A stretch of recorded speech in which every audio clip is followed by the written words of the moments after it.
Hello and welcome to MedEvidence Articles, where we encourage community research and education with weekly articles. I'm your host, Benton Loeyball, and this week we're talking about a persistent ringing in the ears. Tinnitus treatments result from clinical trials. Ever heard of tinnitus? It rings a bell. Tinnitus is a continuous or intermittent ringing in the ears that affects around 1 in 10 Americans. It sounds like a high-pitched ringing that you might hear after a loud concert. Tinnitus is poorly understood. Non-Hispanic, white Americans, and those aged 60 to 69 are at an increased risk of tinnitus. There are no cures for tinnitus, so avoiding risks is critical. The biggest avoidable risk factors for tinnitus are loud noise exposure, some medications, infections, and ear and head injuries. There's also some evidence that smoking, heart disease, and metabolic disorders like diabetes may increase the risk of tinnitus. Tinnitus can be annoying and cause problems in everyday life, including disruptions to hearing, thinking, sleep, and concentration. These disruptions may reduce quality of life, cause anxiety and depression, and hinder people's ability to work.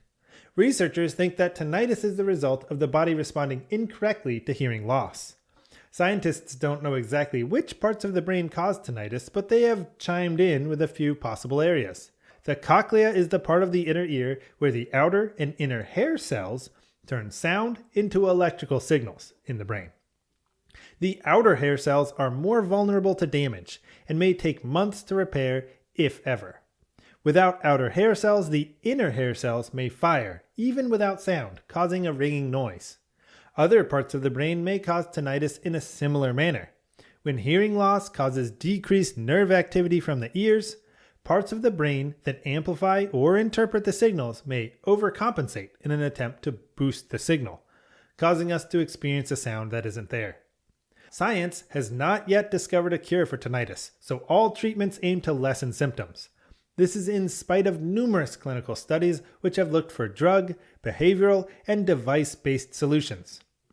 Pharmacological clinical trials have investigated psychoactive drugs like NMDA receptor agonists, nitrous oxide, magnesium, and zinc in hundreds of heroic patients, but the drugs fail to outperform placebo or produce significant clinical benefits. Behavioral studies have produced much more favorable results, with cognitive behavioral therapy showing enough promise to become the standard of care for tinnitus treatment. Cognitive behavior therapy is a type of talk psychotherapy in the presence of a trained expert to help lower symptoms. Recent clinical trials have found promising results with internet-based cognitive behavioral therapy, making it easier for some people to access. Finally, clinical researchers have been investigating various devices to help with tinnitus. Investigators have sounded out solutions ranging from hearing aids and nerve stimulation devices to repetitive transcranial magnetic stimulation, which is a technology that directly stimulates specific parts of the brain without surgery.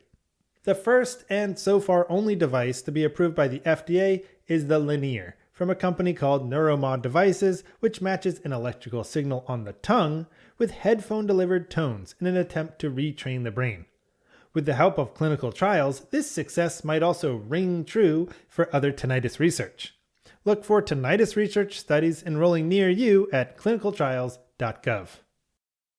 Thanks for joining us on this week's episode of MedEvidence Articles. If you'd like to know more, all of our descriptions are linked in the podcast description below. You can also visit our website at medevidence.com. MedEvidence helps answer the question of who can you trust for medical information. The MedEvidence platform provides valuable information about many medical issues and the insights of evidence-based medicine. MedEvidence educates audiences through engaging and entertaining magazines, podcasts, videos, articles, and presentations.